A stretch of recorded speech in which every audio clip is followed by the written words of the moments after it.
Les Actes des Apôtres, chapitre 13. Il y avait dans l'église d'Antioche des prophètes et des docteurs.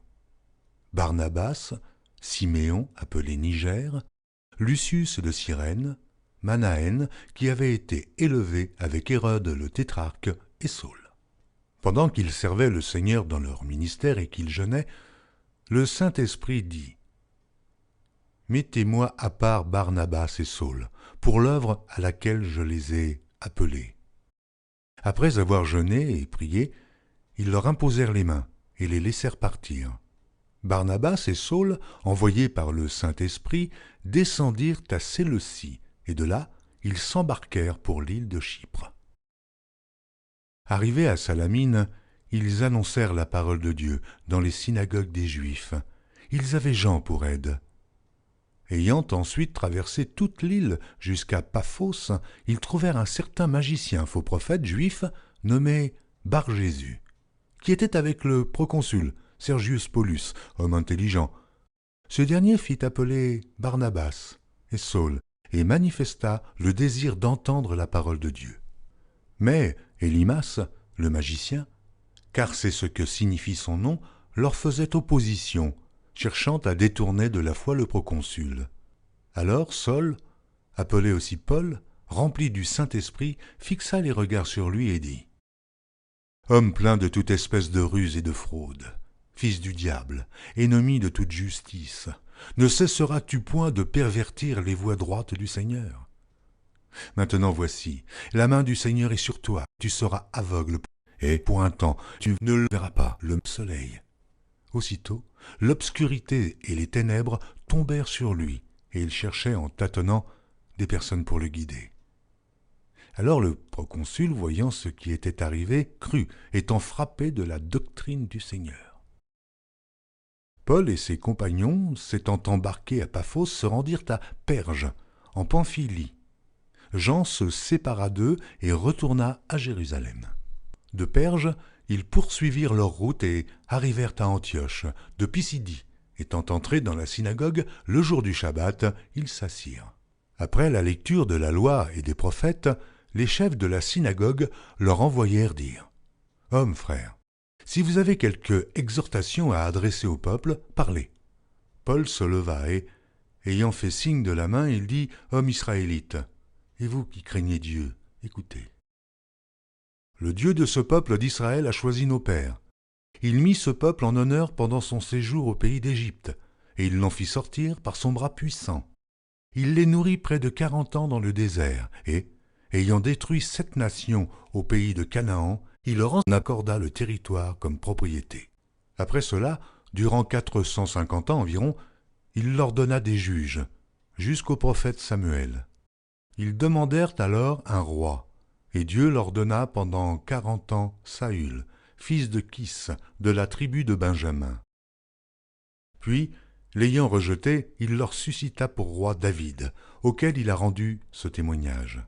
« J'ai trouvé David, fils d'Isaïe, homme selon mon cœur, qui accomplira toutes mes volontés. » C'est de la postérité de David que Dieu, selon sa promesse, a suscité à Israël un sauveur qui est Jésus.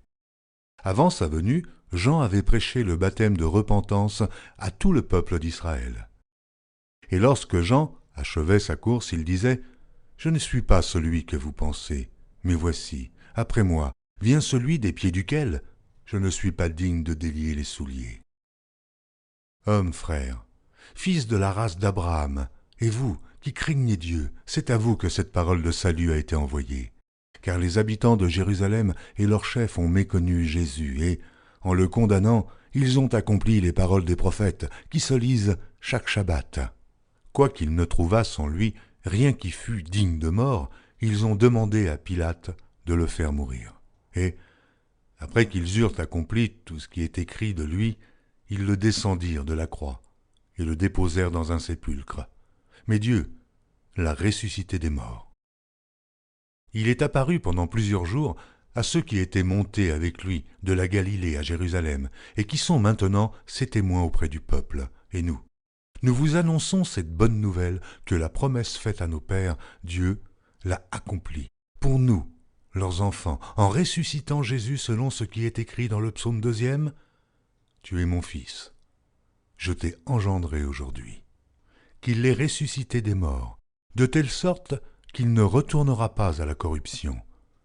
C'est ce qu'il a déclaré en disant « Je vous donnerai les grâces saintes promises à David, ces grâces qui sont assurées. » C'est pourquoi il dit encore ailleurs « Tu ne permettras pas que ton sein voie la corruption. » Or David, après avoir en son temps servi au dessein de Dieu, est mort, a été réuni à ses pairs et a vu la corruption. Mais celui que Dieu a ressuscité n'a pas vu la corruption. Sachez donc, hommes frères, que c'est par lui que le pardon des péchés vous est annoncé, et que quiconque croit est justifié par lui de toutes les choses dont vous ne pouviez être justifiés par la loi de Moïse. Ainsi, prenez garde, qu'il ne vous arrive ce qui est dit dans les prophètes.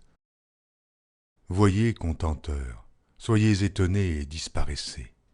Car je vais faire en vos jours une œuvre que vous ne croiriez pas si on vous la racontait. Lorsqu'ils sortirent, on les pria de parler le Shabbat suivant sur les mêmes choses. Et à l'issue de l'assemblée, beaucoup de Juifs et de prosélytes pieux suivirent Paul et Barnabas, qui s'entretinrent avec eux et les exhortèrent à rester attachés à la grâce de Dieu. Le Shabbat suivant, presque toute la ville se rassembla pour entendre la parole de Dieu. Les Juifs, voyant la foule, furent remplis de jalousie, et ils s'opposaient à ce que disait Paul en le contredisant et en l'injuriant. Paul et Barnabas leur dirent avec assurance « C'est à vous, premièrement, que la parole de Dieu devait être annoncée. Mais puisque vous la repoussez, et que vous vous jugez vous-même indigne de la vie éternelle, voici, nous nous tournons vers les païens, car ainsi nous l'a ordonné le Seigneur. Je t'ai établi pour être la lumière des nations, pour porter le salut jusqu'aux extrémités de la terre. » Les païens se réjouissaient en entendant cela. Ils glorifiaient la parole du Seigneur et tous ceux qui étaient destinés à la vie éternelle crurent. La parole du Seigneur se répandait dans tout le pays. Mais les Juifs excitèrent les femmes dévotes de distinction et les principaux de la ville. Ils provoquèrent une persécution contre Paul et Barnabas, et ils les chassèrent de leur territoire. Paul et Barnabas secouèrent contre eux la poussière de leurs pieds et allèrent à Icône, tandis que les disciples étaient remplis de joie et du Saint-Esprit.